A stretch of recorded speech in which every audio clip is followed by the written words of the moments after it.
In this video, I'm going to explain to you why it took me so long to get my first Airbnb property and how I can help you get yours quicker.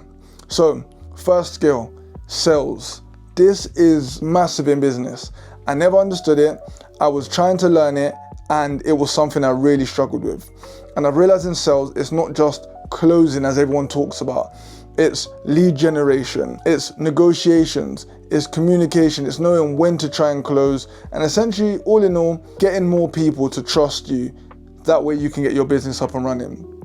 It took me 1 year. I went to 2 property courses, one which was Samuel Leeds, the other one which was Dammy, and that was a 3-month mentorship, and it took me a whole year. And the reason it took me a year is when I went into it, I didn't even know how a viewing went. I'd never gone on a property viewing before. I didn't know how it went or how it was supposed to go.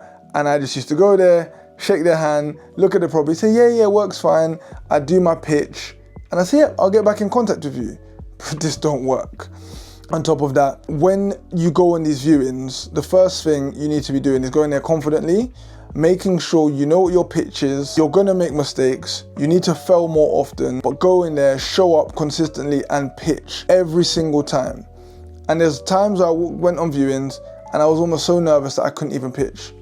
But the next time I went there, I did it again. And I did it again and did it again. I kept doing it. And I kept putting myself in the arena to learn, because the more you fail, the quicker you're gonna learn. That's the first tip in terms of showing up in sales. The other one is tracking your leads. So are you just making phone calls? How can you up your output? Making phone calls isn't enough. Some estate agents put up prices on properties depending on your relationship with them.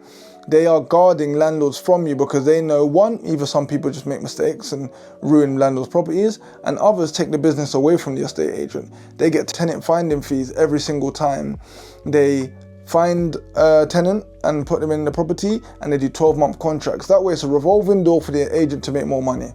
Now, you need to be making phone calls. You need to be using your open rent, leaflets if possible, and speaking to every single person that you know. Telling people what you do is the most important thing. And the one thing I hate the most, literally sitting here with a camera in my face, is making videos. Your content, your social media will transform the game for you. And that's how I actually got my first deal. So here's a few tips that is gonna help you. As I said, getting better at sales, confidence, failing more often, tracking your leads, and upping your output. Peace.